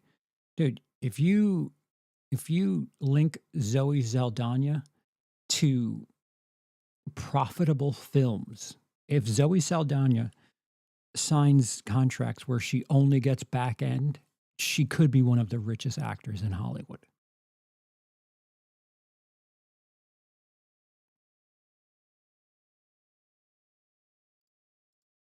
Yes. Yeah, I didn't hate that movie. I feel like those types of movies you really need to like you need to have some sort of invested um thrill element to it. Like if you're afraid of heights, that movie is way more serious for you. And is a bit more powerful than I don't know, something else. 47 meters down if you're, afraid of sharks or water. Um I still think Crawl or Die if you have claustrophobia. Listen, it's not a big budgeted film, but man, they get the tension of claustrophobia. You're in a tube and you've got to crawl because you're running away from a monster, but the tube is getting smaller and smaller. Pretty simple, but If you're claustrophobic, that movie's fucking alarming. And that sometimes that's what movies only really need to be is a thrill ride, not challenging like a different man, but you know, a replacement for carnival ride or comedy. Honora. Honora is the best comedy of 2024. I'm never working again. All right, we'll go another 5 minutes. 5 minutes. 25 after the hour, which is wild. That Marcy, you're still going. What is it? It's 5:20 where you are, right? Oh, I don't know why.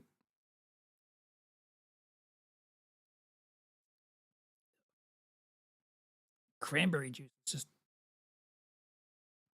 it feels like it's making my body worse. Yeah, yeah, you're an hour ahead of me. Have you got my super chats? I thought I did. I'll double check. I'll go back. Hmm. Let me on OBS. It doesn't load everything. Um, Marcy's 45 Danish krone. Hey,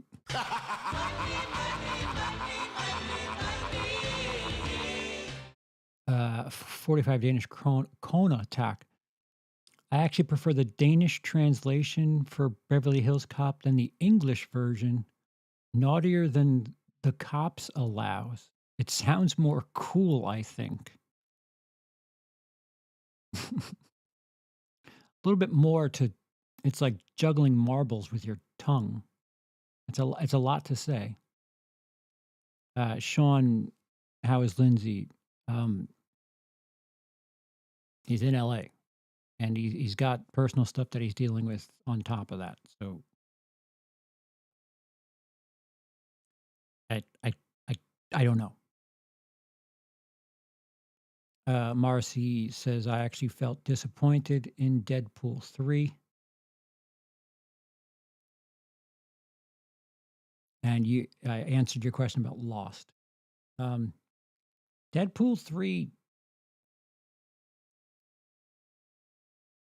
uh, it's better than 2, I would say.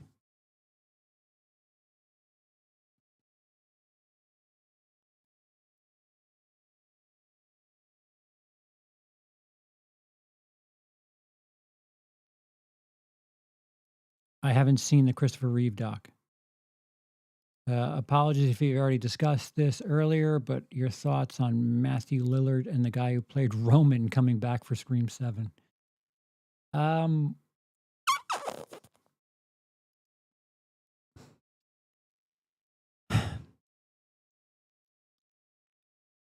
if they bring Matthew Lillard back the way they brought Skeet Ulrich back in 5, I'm kind of for it. But if they try to undo some of the finality of him in 1, it it's a little frustrating to me because it makes slashers the cartoon that the rest of the movie community thinks of slasher films because his character's dead. Scream 2, 3, 4. He's dead. I mean, they bring up the fact that, I that element is there. And I'm not saying that this is the first time that something like this would happen in a slasher. I just considering it Scream, considering it's so meta, um, learn. Learn from the things that you homage and mock and find a better way. I don't know. I don't. The way I think about it, the more I think about it, the more I'm like, well, what if he had a twin brother and it's him? That's worse. It's like fucking I don't know. Without seeing it, without experiencing it, I'm nervous. I'm kind of getting tired of the just bring things that people recognize back because we have no ideas and we're bankrupt and people just want to see things they know. Uh, I mean, I saw somebody reference Robert De Niro earlier. He's going to die someday. How many who is after him? We have to keep rolling forward. And if anything, shots fired across the bow at Paramount there, but Melissa Barrera is doing quite well for herself in the horror genre. Um, Shame you have to go 30 years in the past to make waves when you had a bona fide up and coming star that you got rid of.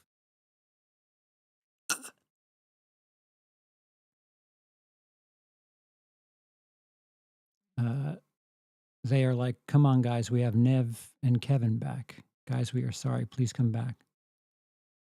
Yeah, I don't know. I'm nervous because Scream 1, 2, 3, 4, arguably 5, I guess.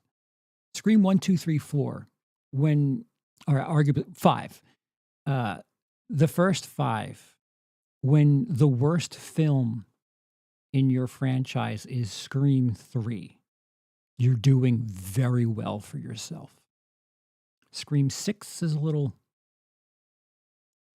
you're allowed to have one of those, especially by your 6th film.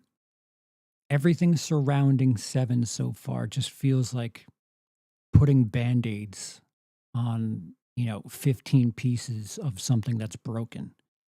And I don't share the same sentiment as a lot of people in the horror community that, oh, recognizable face, this will save things.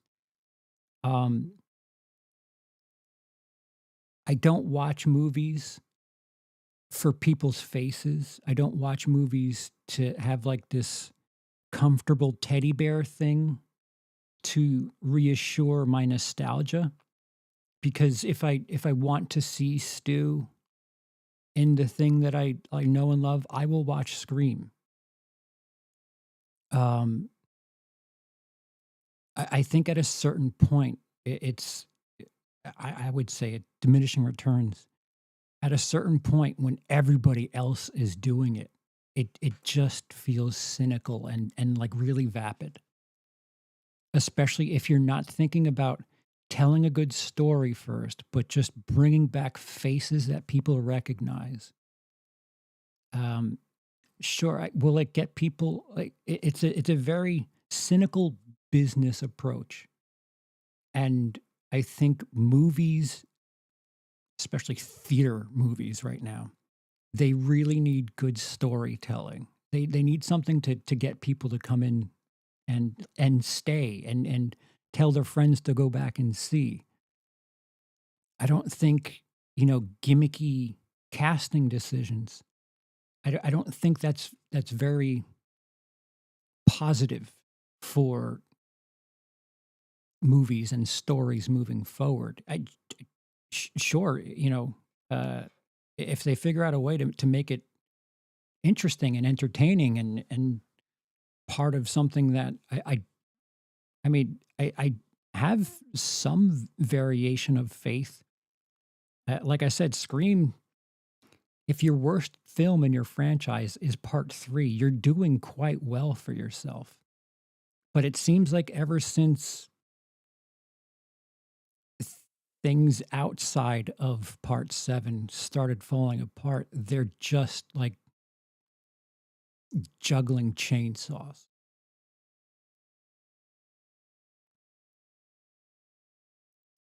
I also feel like people are going to hate on Scream 7 no matter the quality of the movie. And actually, normally I'm not in for hating movies or shows just because, but I kind of understand it with this. But Mark, Dice is here. Hello, Dice. I think someone called you out before, and I was like, Dice is here?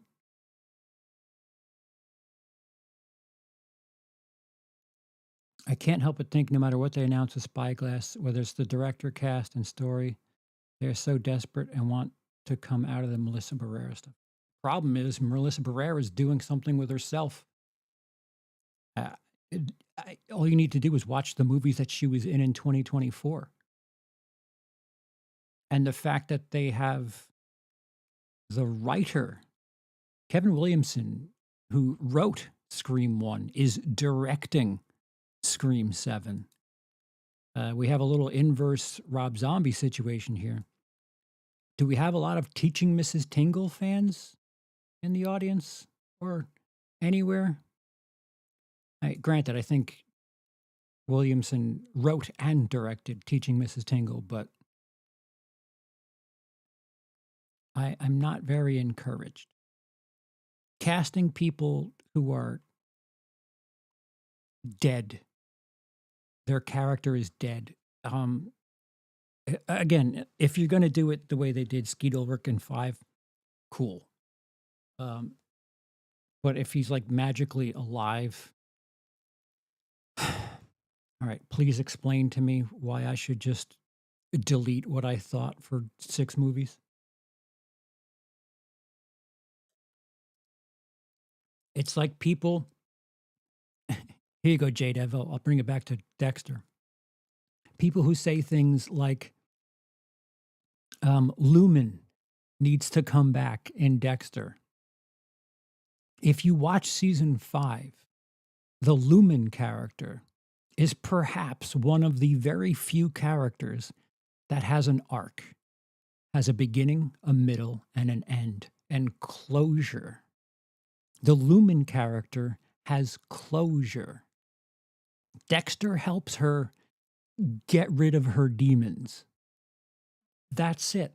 Her story's over. Why would you bring her back and undo that ending? Because it's a face we recognize? Yay, Julia Stiles again, because fuck it, we don't know what we're doing. We just need things that we recognize. It's not storytelling. It's just fucking baseball cards at a certain point. Dude, I'm I don't mean to be as cranky as I sound, but keep in mind that my stomach hurts and I'm supposed to be in bed, and maybe I'm leaning into the snark a little bit, but dude, movie news is so depressing. It's so cynical and depressing. It's never, hey, so and so person has a really unique script, can't wait to show it to you. It's just Jason Blum bought the rights to fucking this thing that's been out for 2 months, and he's planning on doing it in this language and using AI to tell the story, and just, oh, what is film?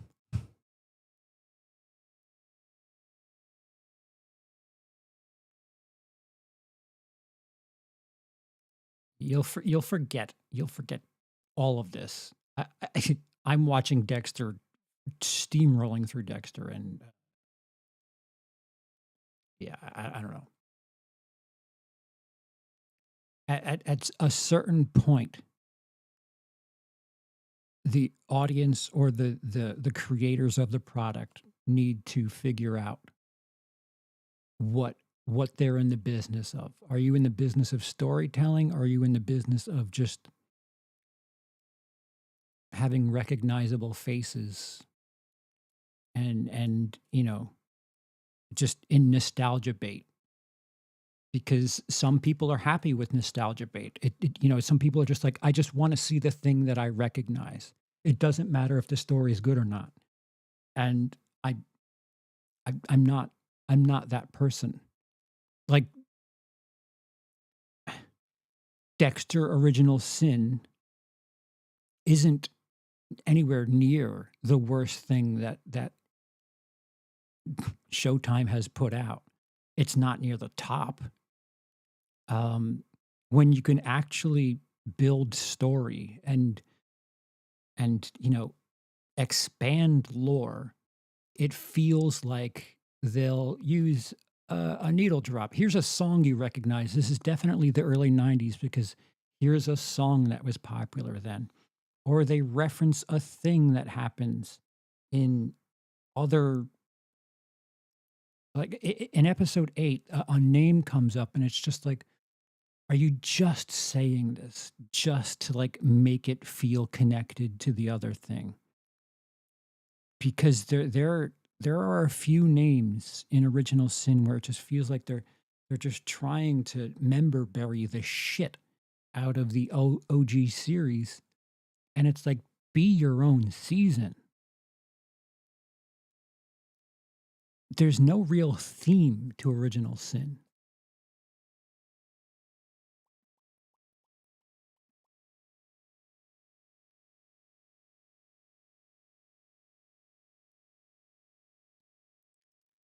I find it interesting that Tarantino considered doing a Luke Cage movie with Lawrence Fishburne in his younger days of his career before Pulp Fiction was a thing he was so passionate about. It just seems like Tarantino just likes talking about things that he could be doing. Get off the pot, sir.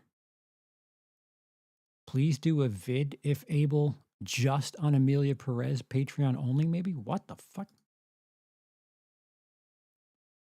I'll think about it.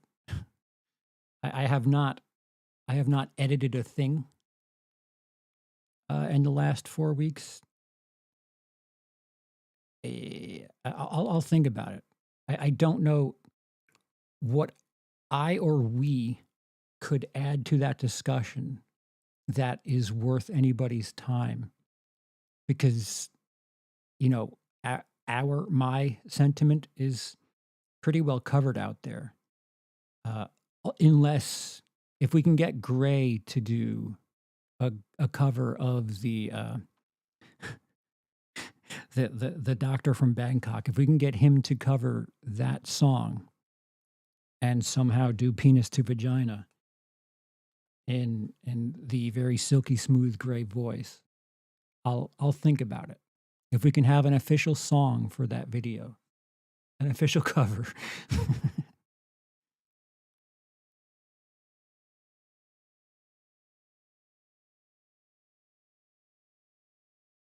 All right. We over 2 hours, and I gave you a 5-minute warning 15 minutes ago. Depending on how I feel, because very up and down, I might do a stream tomorrow night, depending on if I'm able to watch Netflix. The Royal Rumble's on tomorrow, and seems like CM Punk is back, and I'm well past my prime there. So yeah, stay tuned. Don't be surprised if nothing happens though, because for every hour I think I'm okay, there's 4 hours where I'm not. I that's why I just said that, stiff kittens. As I feel okay-ish now, but in 2 hours when I'm under the covers and sweating, I'll regret that. Okie dokie. Until whenever the next time is.